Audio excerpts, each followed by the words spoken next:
नमस्कार विद्यार्थी मित्रांनो, स्मार्ट अकॅडमी या चॅनलवर तुमचं पुन्हा एकदा सहर्ष स्वागत आहे.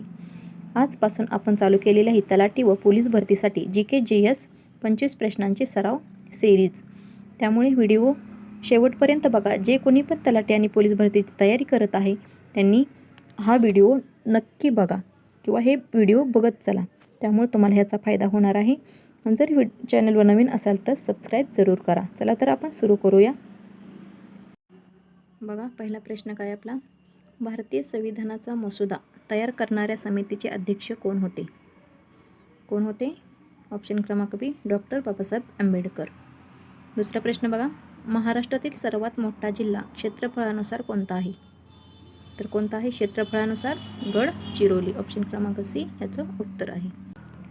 तिसरा प्रश्न बघा काय, भारताचा राष्ट्रध्वज स्वीकारलेला दिवस कोणता? कोणता आहे? ऑप्शन क्रमांक बी, 22 जुलै 1947.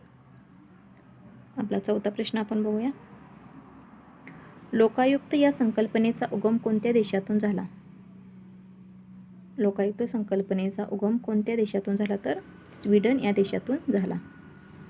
पाचवा प्रश्न बघा, महाराष्ट्राचा साखर कारखानदारीचा जनक कोण मानला जातो?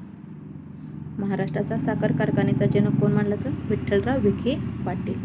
काय आहे? ऑप्शन क्रमांक सी, विठ्ठलराव विखे पाटील. बघा, सहावा प्रश्न काय आहे, भारतातील पहिली जनगणना कोणत्या वर्षी झाली? पहिली जनगणना कधी झाली? 1881. तुम्ही लक्षात ठेवायचं, हे परीक्षा दृष्टीने खूप महत्त्वाचं आहे. बघा, राष्ट्रीय आपत्ती व्यवस्थापन प्राधिकरणचे अध्यक्ष कोण आहेत? कोण आहेत? पंतप्रधान. राष्ट्रीय आपत्ती व्यवस्थापन प्राधिकरणचे अध्यक्ष कोण आहेत? तर पंतप्रधान. आठवा प्रश्न बघा, महाराष्ट्रातील भीमाशंकर हे कोणत्या नदीचे उगमस्थान आहे? महाराष्ट्रातील भीमाशंकर हे कोणत्या नदीचे उगमस्थान आहे? तर भीमा या नदीचे उगमस्थान आहे. भारतीय संविधानात एकूण किती अनुसूच्या आहेत? एकूण किती अनुसूच्या आहेत? तर 12. चला पुढचा प्रश्न, तुमचा वेळ न घालवता आपण फास्ट प्रश्न घेणार आहे. भारताचा पहिला गव्हर्नर जनरल कोण होता? Warren Hastings. 11वा प्रश्न, महाराष्ट्रातील कोयना धरण कोणत्या जिल्ह्यात आहे? कोयना धरण हे कुठल्या जिल्ह्यात आहे? सातारा जिल्ह्यामध्ये आहे. ब्ल्यू इकॉनॉमी या संकल्पनेचा संबंध कशाशी आहे? समुद्राधारित अर्थव्यवस्थेशी संबंध आहे. भारताचा सर्वोच्च नागरी सन्मान कोणता? तर भारतरत्न हा काय? सर्वोच्च नागरी सन्मान आहे. महाराष्ट्रात पहिला साखर कारखाना कुठे सुरू झाला? लोणी, अहमदनगर येथे महाराष्ट्रात पहिला साखर कारखाना कुठं? अहमदनगरमध्ये सुरू झाला. 15वा प्रश्न बघा, हरित क्रांती भारतात कोणामुळे शक्य झाली? हरित क्रांती कोणामुळे शक्य झाली? MS स्वामीनाथन यांच्यामुळे शक्य झाली. ऑप्शन क्रमांक बी ह्याचं उत्तर आहे. भारतातील पंचायत राज व्यवस्थेचा तिसरा स्तर कोणता? जिल्हा परिषद. पहिला स्तर कोणता आहे ते तुम्ही मला कमेंटमध्ये सांगायचं आहे. महाराष्ट्रातील राज्यपालांचे अधिकृत निवासस्थान कोणते? ऑप्शन क्रमांक सी, राजभवन मुंबई येथे आहे. राज्यपालांचे अधिकृत निवासस्थान राजभवन. लोकसभेचा कार्यकाळ किती वर्षाचा असतो? लोकसभेचा कार्यकाळ किती वर्षाचा असतो? तर 5 वर्षाचा असतो. 19वा प्रश्न बघा, भारतातील सर्वात लांब नदी कोणती आहे?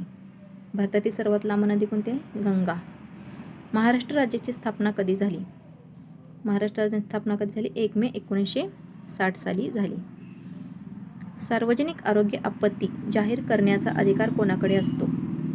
सार्वजनिक आरोग्य आपत्ती कोणाकडे असतो? तर केंद्र सरकारकडे असतो. 22वा प्रश्न बघा, भारतातील पहिली रेल्वे कुठे सुरू झाली? मुंबई ठाणे. पहिली रेल्वे कुठे झाली? मुंबई आणि ठाणेला.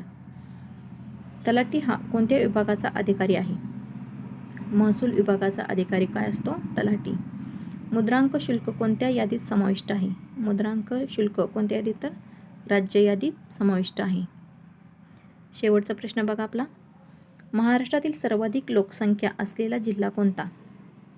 मुंबई उपनगर. सर्वाधिक महाराष्ट्रात लोकसंख्या कुठे आहे? तर मुंबई उपनगरमध्ये. अशा प्रकारे आज आपण तुमचे 25 प्रश्नांची रिव्हिजन म्हणजे सिरीज आपण आजपासून चालू केलेली आहे. तर डेलीनं एक दिवस आड करून तुमचे व्हिडिओ येत असतात. त्यामुळे व्हिडिओ शेवटपर्यंत बघत जावा, लाईक करा, शेअर करा. व्हिडिओ आवडला तर लाईक जरूर करून जावा. धन्यवाद.